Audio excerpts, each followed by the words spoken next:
والدین کی اجازت کے بغیر نکاح کا حکم۔ اگر کوئی لڑکی اپنی ناسمجھی کی وجہ سے اپنے والدین کی مرضی کے بغیر کسی لڑکے سے نکاح کر لے اور لڑکے کے خاندان میں جانے کے بعد اسے اپنی غلطی کا احساس ہوا اور وہ علیحدگی چاہتی ہے مگر لڑکا نہیں مان رہا، تو یہاں سعودی عرب کے علماء کہتے ہیں کہ والدین کی مرضی کے بغیر نکاح ہوتا ہی نہیں۔ آپ اس بارے میں رہنمائی فرما دیں۔ خالد ابراہیم قطر سے۔ سعودی عرب میں فقہ حنبلی رائج ہے، تو فقہ حنبلی میں لڑکی کا جو ولی ہے یعنی باپ ہے اس کی اجازت کے بغیر نکاح منعقد ہی نہیں ہوتا۔ اور فقہ حنفی میں اگر لڑکا لڑکی کے جوڑ کا ہے، بالکل ہی کمتر نہ ہو، تو ولی کی اجازت کے بغیر بھی نکاح ہو جاتا ہے، لیکن فقہ حنفی میں بھی یہ کوئی اچھا کام نہیں ہے کہ اس کی حوصلہ افزائی کی جائے۔ باقی دلائل دونوں طرف ہیں۔ امام احمد بن حنبل ان کے بھی دلائل ہیں، لا نکاح الا بولی، اور حنفیہ کی طرف سے اس کا جواب دیا جاتا ہے۔ اس سوال جواب میں پہلے اس پہ کافی لمبی چوڑی بحث کر چکا ہوں۔ سب سے پہلے احناف قرآن سے دلائل دیتے ہیں، پھر حدیث سے دلائل دیتے ہیں، پھر حدیث کا مفہوم بیان کرتے ہیں کہ اس کا مفہوم کیا ہے، وہ تو ایک الگ بحث ہے۔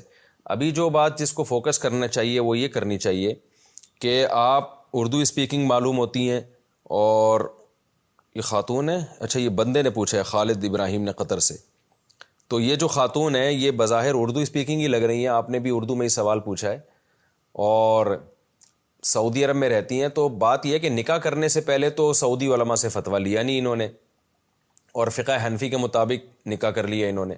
اب جب وہ بندہ اچھا نہیں لگ رہا تو پھر علماء سعودیہ کی رائے پر عمل، تو یہ جائز نہیں ہے شرعن۔ تو یہ خاتون نے مسئلہ پوچھا کہ جی خلا لے لیا ہے انہوں نے شوہر سے، خلا ہوا کہ نہیں ہوا؟ تو علماء نے بتایا کہ خلا کالعدم ہے، لیکن وہ پھر بھی سمجھی، وہ ان کا یہی کہ نہیں جی میں نے تو عدالت سے خلا لیا میں نے۔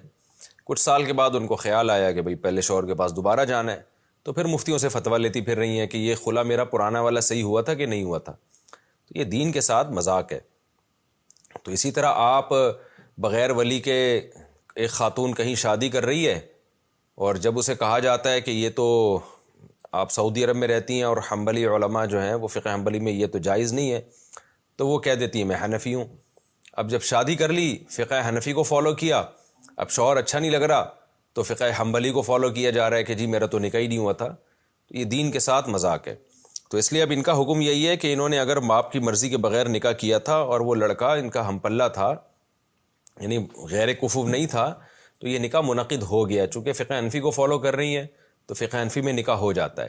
اب ان کے لیے طلاق لیے بغیر کہیں اور نکاح کرنا جائز نہیں ہے۔ البتہ جب انہوں نے نکاح کیا تھا اسی وقت اگر یہ مسئلہ معلوم کر لیتی اور وہاں کورٹ سے وہ سوال جمع کرا دیتی یا کورٹ میں اپنا کیس لے کے جاتی اور عدالت فیصلہ کر دیتی کہ نکاح کالعدم ہے، تو پھر کورٹ کا فیصلہ بہرحال وہ نافذ ہوتا ہے، چاہے وہ کوئی حنفی ہو یا حنبلی ہو، اس سے فرق نہیں پڑتا۔ تو لِأَنَّ الْقَضَاءَ يَرْفَعُ الْخِلَافَ، تو اب ان کے لیے یہ جائز نہیں ہے، کیونکہ انہوں نے یہی سمجھ کے نکاح کیا تھا کہ یہ نکاح ہو رہا ہے، تو فقہ حنفی کو فالو کیا انہوں نے، جو ان کا جس فقہ کو یہ ہمیشہ فالو کرتی رہی ہے۔ تو اب یہ عرب علماء کے فتوے کا سہارا لے کے یہ کہنا کہ نکاح ہی منعقد نہیں ہوا تھا، یہ ان کے لیے جائز نہیں ہے۔ اب یوں ہی سمجھا جائے گا کہ نکاح ہو گیا ہے۔ اب ان کو چاہیے کہ اگر یہ نہیں رہنا چاہتی تو ان سے طلاق لیں شوہر سے۔